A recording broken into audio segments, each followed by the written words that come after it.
जी जंगीर भाई। जी सलमान अकरम राज साहब बताइएगा आज क्या अहम पेशरफ्त हुई है मखसूस देखिए, आज मुकदमे की जो समाअत है वो सही मानों में शुरू हुई है। जो 8 जज साहिबान का 12 जुलाई 2024 का फैसला है उसको पढ़ा गया है, उसका जो पढ़ना है वो शुरू हुआ है। और देखिए फैसला था क्या, ये अहम है कि पाकिस्तान के अवाम को मालूम हो कि फ़ैसला क्या था। फैसला ये था कि पीटीआई के जो अरकान थे, जो पीटीआई के उम्मीदवार थे, उनको गलत तौर पे इलेक्शन कमीशन ऑफ पाकिस्तान ने आज़ाद उम्मीदवार करार दिया। इलेक्शन कमीशन ऑफ पाकिस्तान ने गलत तौर पे पीटीआई को बतौर जमात इलेक्शन में हिस्सा लेने से रोका। जो सुप्रीम कोर्ट का फैसला था 13 जनवरी 2024 का, वो सिर्फ इतना था कि पीटीआई को एक सिंबल नहीं मिलेगा। उस फैसले की वजह से पीटीआई बतौर जमात तहलील नहीं हुई थी। पीटीआई को तमाम हुकूक हासिल थे बतौर जमात इलेक्शन लड़ने के। इसलिए इलेक्शन कमीशन का ये कहना कि पीटीआई बतौर जमात इलेक्शन नहीं लड़ सकती, उसके जो उम्मीदवार हैं उनको पीटीआई का उम्मीदवार तसव्वुर नहीं किया जाएगा, उनको आज़ाद उम्मीदवार तसव्वुर किया जाएगा, ये कतअन गैर आइनी और गैर कानूनी था।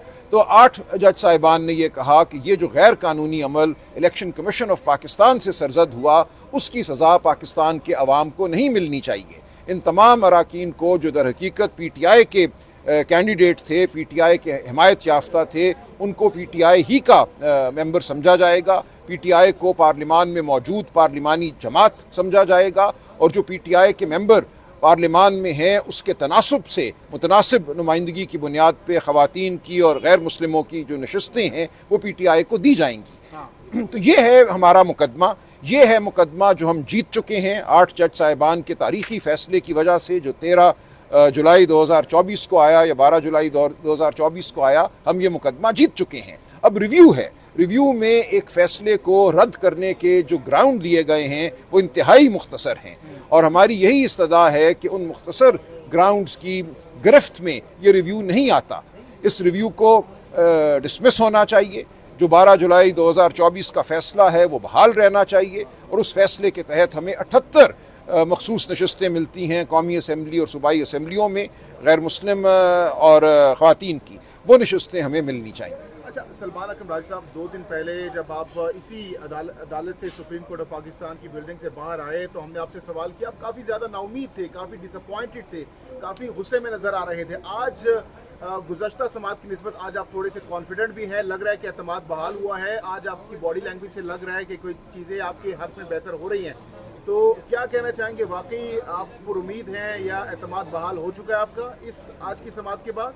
नहीं, देखिए ऐसा कुछ नहीं है। ना मैं उस दिन कोई अबतर हालत में था, ना आज बेहतर हालत में हूँ। उस दिन सिर्फ ये था कि जो हुकूमती वकला हैं उनकी बहस सुनने का मौका मिला था। वो बहस इंतहाई नामाकूल नौइयत की बहस थी, वो पाकिस्तान के तमाम बुनियादी हुकूक के मुनाफी बहस थी। तो उस हवाले से एक खफकी थी। शायद ये कहना कि अदालत के हवाले से कोई नाउमीदी थी या आज अदालत के हवाले से कोई ज़्यादा मैं पुरुमीद हूँ, दोनों बातें गलत हैं। मैं अब ये कहा करता हूँ कि 26वीं आइनी तरमीम के बाद हम अदालत के सामने इसलिए पेश होते हैं कि पेश होना हमारा फ़र्ज़ है, हमें पेश होना है, इसका उम्मीद से कोई ताल्लुक़ नहीं है। यही अदालतें हैं जो हमें मुयस्सर हैं। हमारी जान, माल, ज़िंदगी, इज़्ज़त सब इन्हीं अदालतों के हाथ में दे दी गई है 26वीं आइनी तरमीम के बाद। तो हमने इन्हीं अदालतों के सामने पेश होना है। लेकिन बिलाखिर जो अदालत सबसे बड़ी हमारे लिए है ज़मीन पर, वो अवाम की अदालत है। अवाम की अदालत के सामने हम अपना मुकदमा रखते रहेंगे। यहाँ कुछ भी फ़ैसला हो, हम अवाम को आगाह करते रहेंगे कि उनके हुकूक क्या हैं। हफीजुल्लाह नियाज़ी साहब ने कहा है कि 5 जून को खान साहब की बेल हो जाएगी और कुछ सहाफ़ी हज़रात भी क्लेम कर रहे हैं कि खान साहब ईद से पहले रिहा हो जाएंगे। कितनी सदाकत है इन खबरों में? आप देखिए, मैं इस बारे में कुछ नहीं कहना चाहूँगा। ऐसा हो जाए तो बहुत अच्छी बात है, बहुत हम खुश होंगे, लेकिन मैं कोई पेशगोई नहीं कर सकता।